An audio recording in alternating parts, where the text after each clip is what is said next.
Welcome to Vivid Talk Live. I am your host, Gwen Witherspoon. I'm a brand strategist and a better life coach. Vivid Talk Live is all about your personal and professional development. I am here to help you learn a fresh way of thinking and doing for all you were designed to build. You can watch live Wednesdays at 7 p.m. Eastern Standard Time on your favorite social networks or on my website at gwenwitherspoon.com, where you will also find the replays. Now, I thought that I finished with the series entitled Find Your Purpose in the Dignity and Divinity of Work last week, I thought. But so far I have shared 5 keys to finding your purpose. I did that in part 1. In part 2, I covered 8 questions that you can ask yourself to determine the kind of work that you are divinely built for. And tonight I'm going to cover 5 stages of development to really bring it home. Okay, I promise. So please introduce yourself in the comments. Your questions are welcome. Say hi to Ron, my faithful executive producer and husband, who's helping me monitor the chat. Thank you so much for joining. Please share the link to invite your friends. Tell them about the replays, and we'll get into it right after this.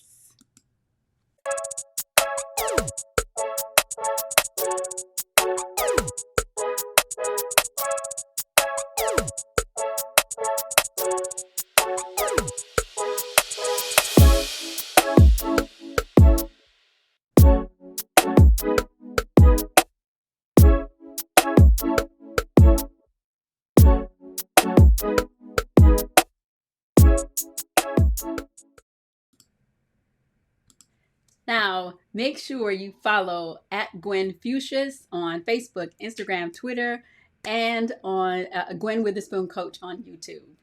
Now, and then also, as always, I want to make sure you know where to find all the information about me, just in case you are here for the first time. You can visit my website, gwenwitherspoon.com. You are going to see the blog posts. You are going to have the opportunity to watch live or to watch the replay. So last week's replay is always at the bottom of the page, featured there, and then you can click the Watch More Replays button to get you to this page that has everything. And then also you can visit my blog. This is the blog archive that gives you all of the last posts, and you can contact me there. You can shop on the website. Everything you need is right there, gwenwitherspoon.com. Now listen, I told you, I thought I was finished. I was trying to be really efficient and get through it, and I just couldn't. I couldn't lose this topic, the dignity and divinity of work. The dignity and divinity of work. I think it's so easy to confuse work with a job. And most people most of us are not doing jobs that fill us up, right? Fill jobs that have any meaning for us. And many times we feel trapped in those jobs. I've been there so many times.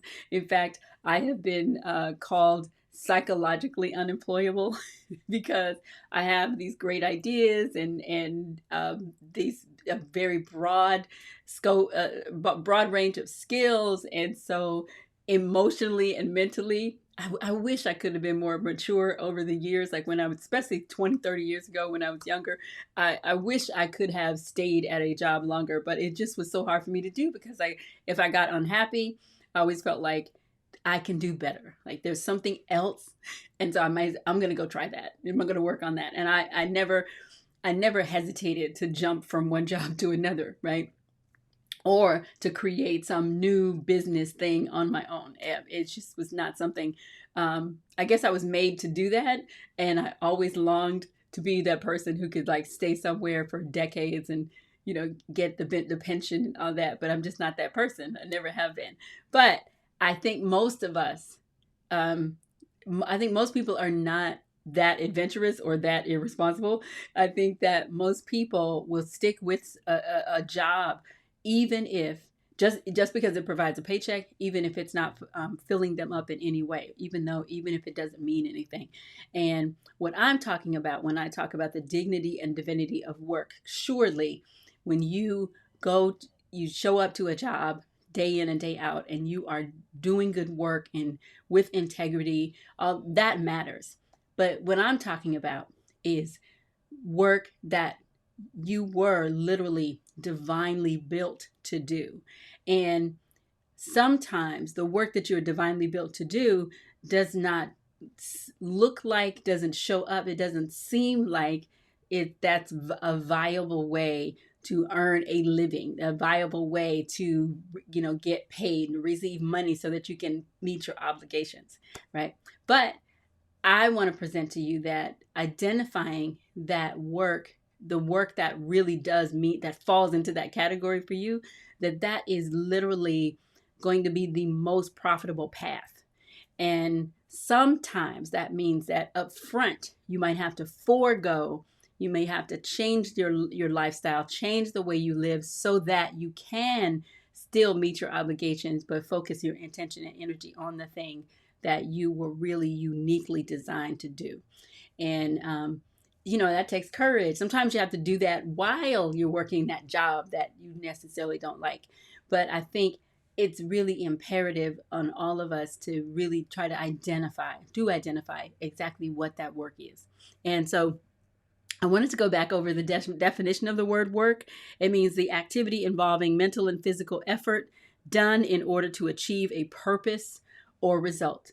The title of this series is Find Your Purpose in the Dignity and Divinity of Work.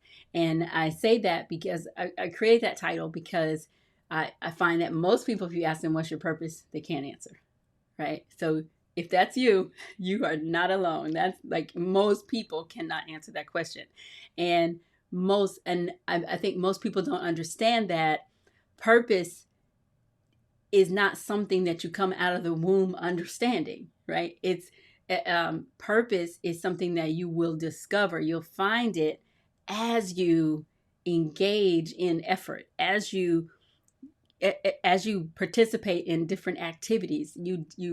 The more you try, the more you discover, the more you explore, the more experiences you have. That's why I feel like at this point, at my age, I'm probably the best suited for everything that I've ever dreamed and ever wanted to do, whether those things have come to pass or not, or whether there's even a shred of hope that those things coming to pass. I feel like I'm more equipped to do it now because I've experienced so much. I've learned so much. I failed so much, right? So I feel like that I had a sense of purpose earlier, but I feel like the work that I have been doing since I got an idea of what that purpose was, the work that I've been doing has formed and fashioned and helped to really define that purpose, to confirm it, right? To help me believe in it, to have confidence in it. It's trained me to teach myself. I've taught myself to trust what I see and what I believe and what I think, right? So it's the work, it's the action. It's not, I think it's that the complete circle. You want to, it's not enough to have some information. Like somebody could tell you something about yourself and you could even agree that that is true. But just having that information alone is not the thing that transforms you, and it's not the thing that actually helps to bring it to pass in your life. You need information. You need to be able to process that information in some way. Like you have to. Most people will say, "Oh, well, I have to do it." Like you try to teach them something new, I have to do it.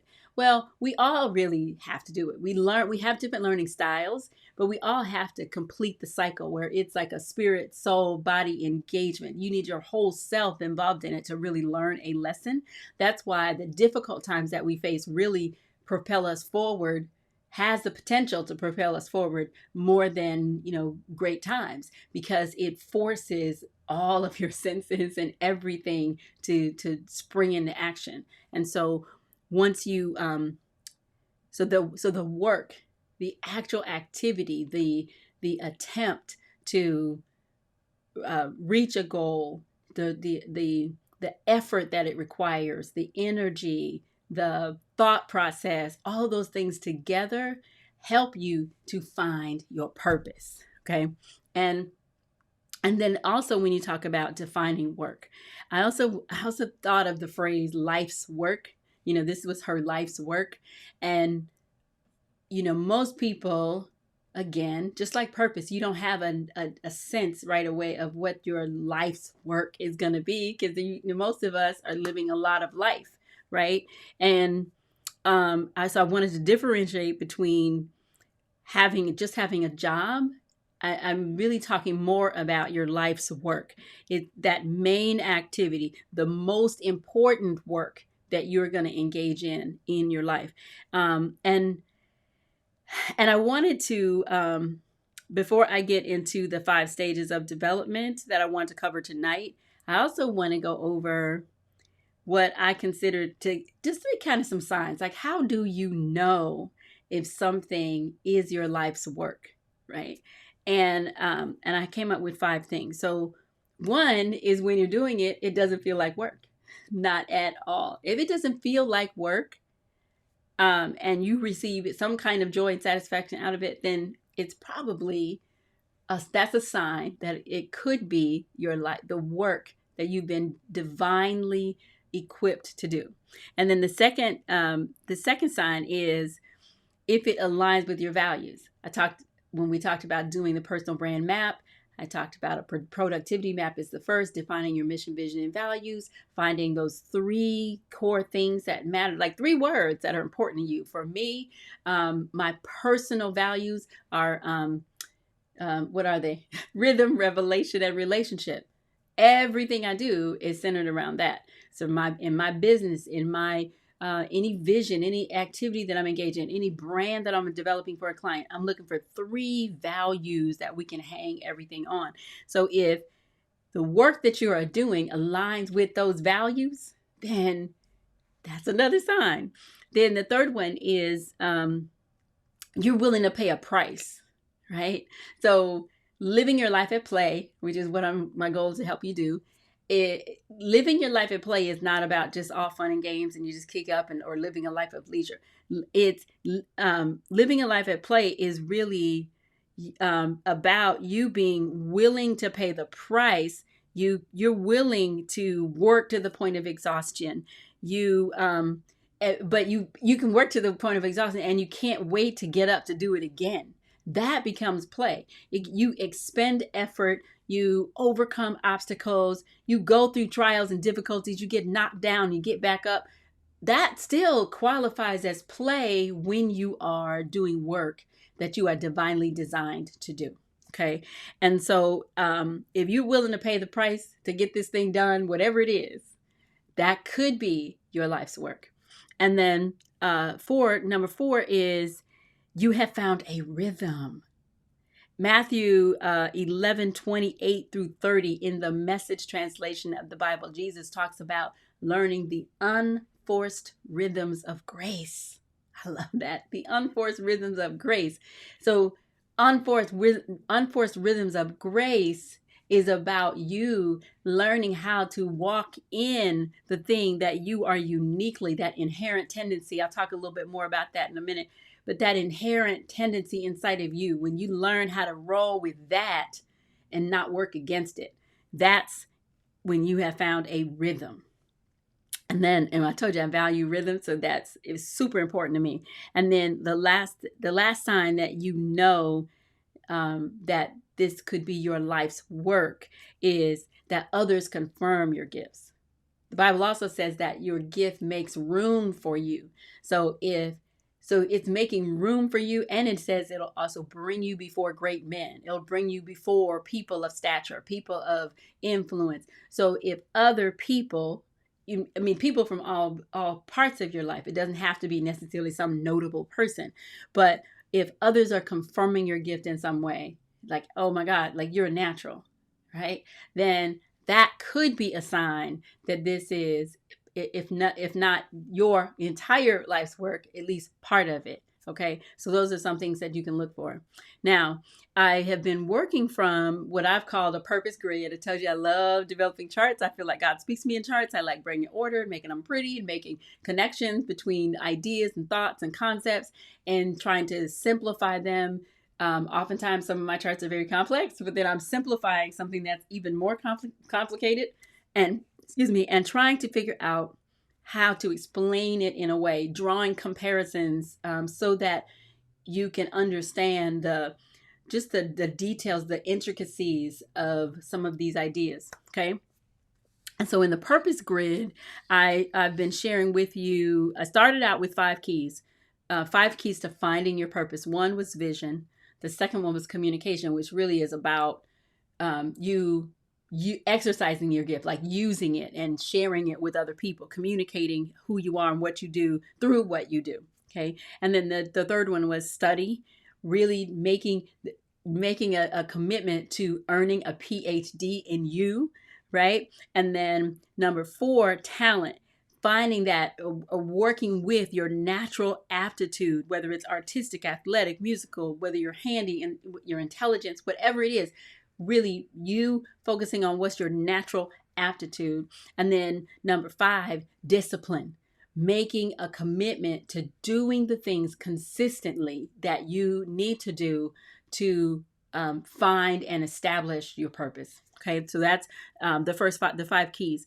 And then last week we talked about 8 questions that you need to ask yourself. And those 8 questions will help you kind of walk through all of the other, I think maybe they're purpose competencies. Maybe that's the best way, kind of a way to describe it. But your motivation, your goal, the stage that you're in, the position, your work, your role, your grace, your focus. Those are those 8 kind of 8. I don't know what to call. I don't think that's the best way to describe it, but I'll figure that out later. But you want to ask these 8 questions, and those 8 questions are: what motivates me? What do I want to produce? What period of development in my business, organization, or ministry am I in? Where do I fit? What should I do? How am I to function? What is my inherent tendency? And what am I ultimately interested in? And so, I'll kind of talk about those a little bit more in terms of the 5 stages of development. And so really what I'm doing this week is kind of following up, like talking from another dimension or another angle of the last 5 of those questions. Okay. And I was thinking about this in terms of HR, like in terms of being employed at a corporation. So when you get your job, what happens? And this is where I'm talking about the 5 stages of development. The first thing you do is you get placed. So placement. We talk about placement, and so if you think about position and placement, so we want to place you in the correct position. The first stage of development is placement, and you've got to determine what's the best position for you.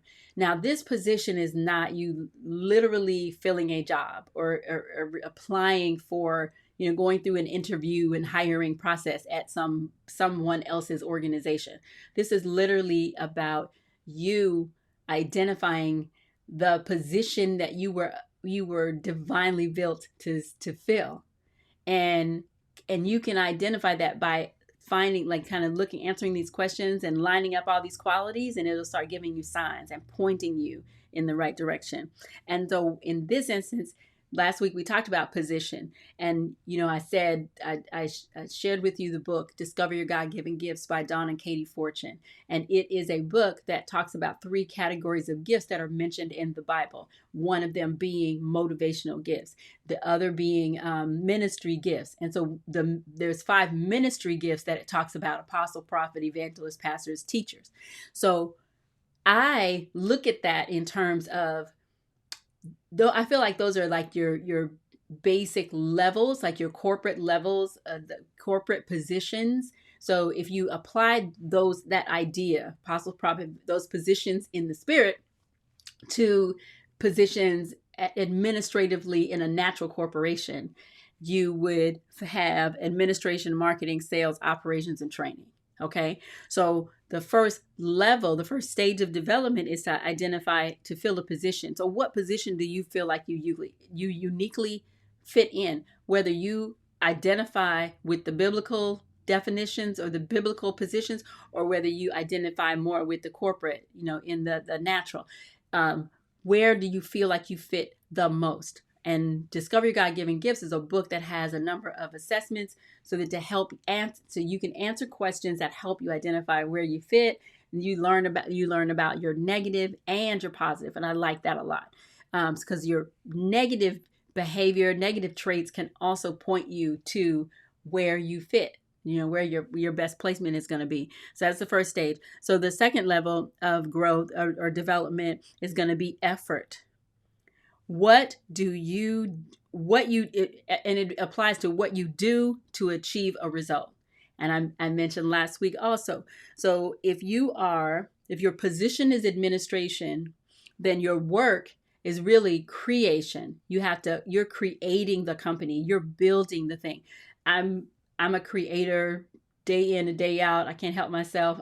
My response to any kind of problem or issues, I'm going to create a solution. I'm going to find something. I'm going to lay a foundation and build something, right?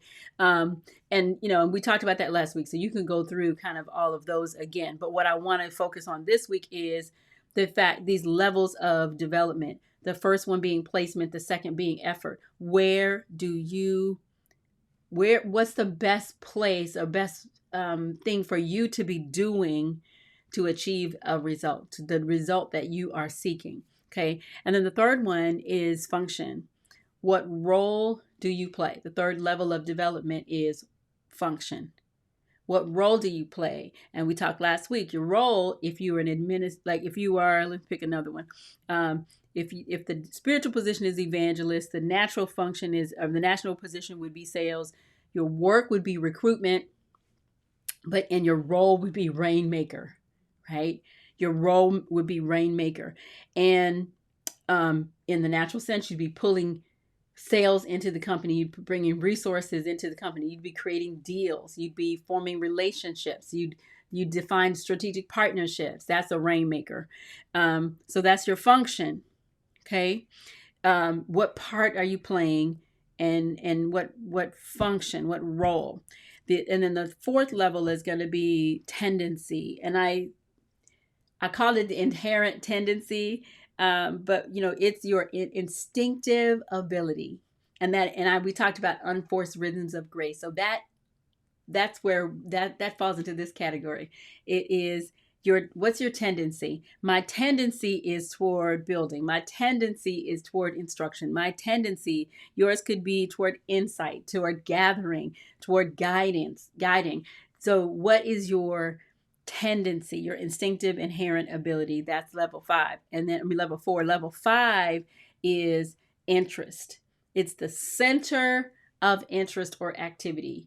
Where should you focus your effort, right? What's the best place for you to focus your effort? And that could be, we talked about last week, it could be structure, it could be perfecting, it could be promoting, oversight, publishing. I mean, clearly there are an unlimited number probably of subcategories and combinations of all of these things. But what I'm focusing on through this series is I want you to really hone in, study where do you fit the best? Those clear definitions, and we're building from one dimension to another. Okay. And when you come up with all of those things, you piece them all together, it starts telling a really clear story. And you want to write it down, because then that starts helping you to understand more fully who you are, what your purpose is, to help you find your purpose, and to help you. And I think overall, I want you just to get a sense of literally the fact that the work that you do is divine. I mean, just think about all the time that we're spending now inside and away from people and separate. I keep hearing so many stories about people who are either they feel a little useless because they can't work the same way they used to. Some of us we define ourselves by the work that we do.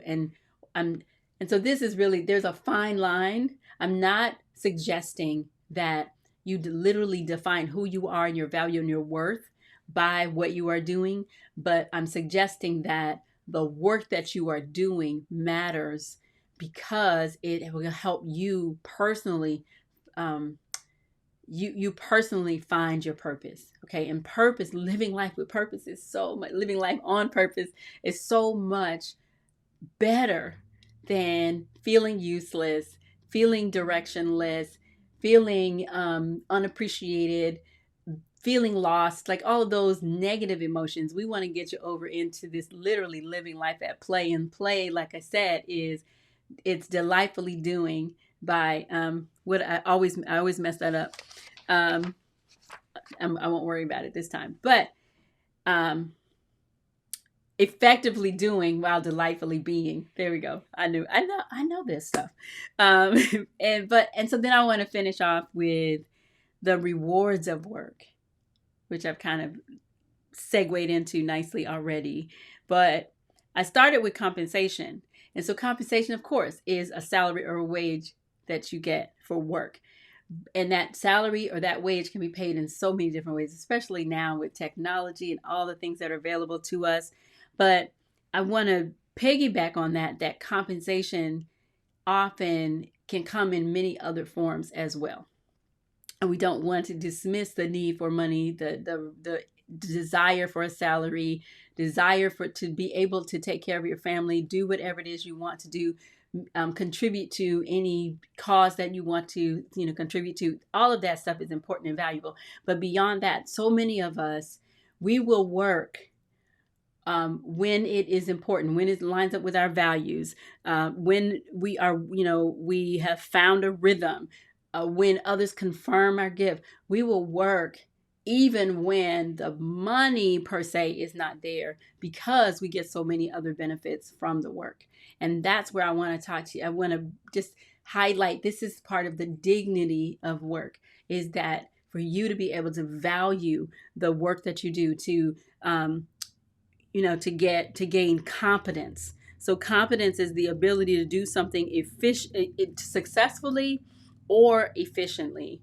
And how fabulous does it feel when you master a new skill, when you see the effect of the effort that you've put out, on the positive effect on other people.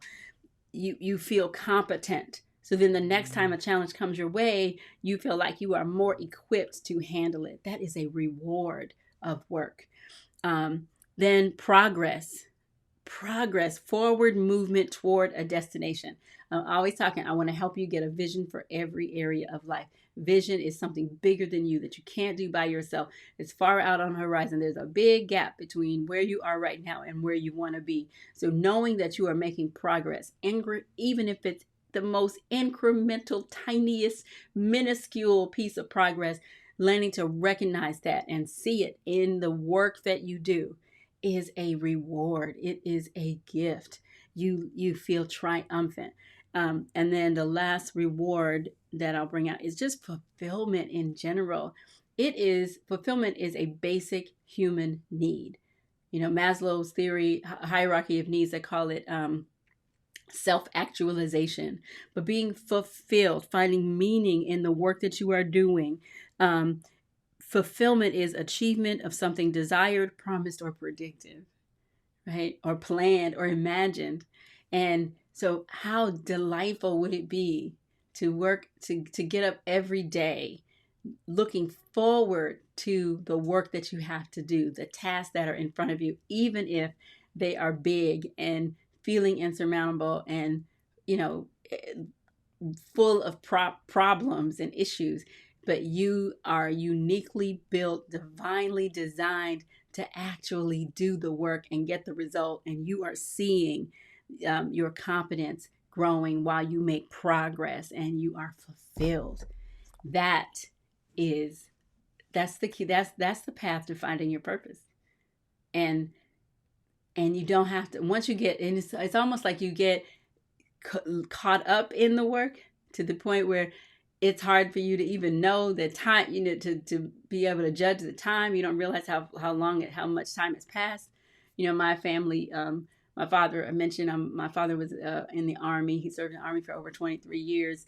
He retired in Anchorage, Alaska, and Alaska is known for its Indian summers. And those Indian summers, and it's also called, the state of Alaska is called the land of the midnight sun, because in the summer, starting 4th of July on, the sun may not go down until 1:30 in the morning. Ultimately, when we have the longest days and the most light, the sun doesn't go down until 3 or 4 o'clock in the morning, or it doesn't come back up. May come back up in a couple of hours. And when sun goes down, it's like still like dusky. It's not pitch black. It's not 6 months of light and 6 months of dark, but it is this amazing gradual process that does still get very extreme. And what I love is my mother at one point just got into gardening, and so she'd go out in the yard, and because the sun didn't go down until very, very late, she could be out there till 1 o'clock in the morning trying to planting flowers and just garden and enjoying herself, because she would get lost in it. We'd have to go outside and be like, "Ma, it's 1 o'clock in the morning, you need to come in," right? And so that's what I'm talking about, is you get involved and engaged in your work to the point where you lose track of time, and it's just fun, ultimately, because but then even when it's not fun, you can put yourself into it and just invest yourself and commit fully to getting a result. But it's because this is your life's work. This is the work you've been designed to do. This is your purpose. And that's where I want to encourage you to get to. Now, I said, so I'm done for the day. Oh, I'm so proud of myself. Look, I didn't talk forever. That's probably why, because I talked extra long last week trying to finish out the series. And so this week, this is kind of a nice summary.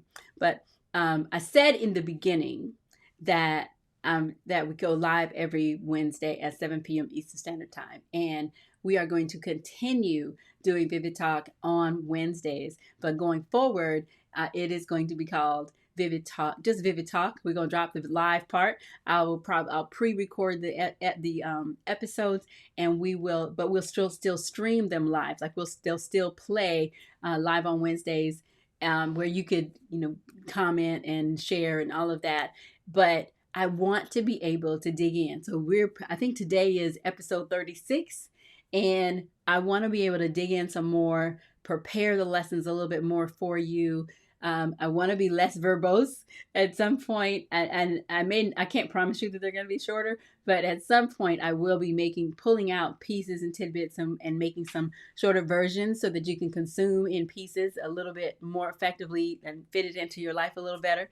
Because I know I love, like, my favorite speakers. I will listen to them forever, but life just is crazy busy. So I want to be able to provide you just a variety and just improve on what we're doing. So still on Wednesdays at 7 p.m. Eastern Standard Time, still on all your favorite channels, and you can still find everything at gwenwitherspoon.com. But I'm putting it out there, beginning next week. We won't be Vivid Talk live, but it'll be Vivid Talk, and we'll continue. And I'll start kind of filtering in some guests and things like that, and just some other ways to get the concepts and ideas across to you. So thank you so much for joining.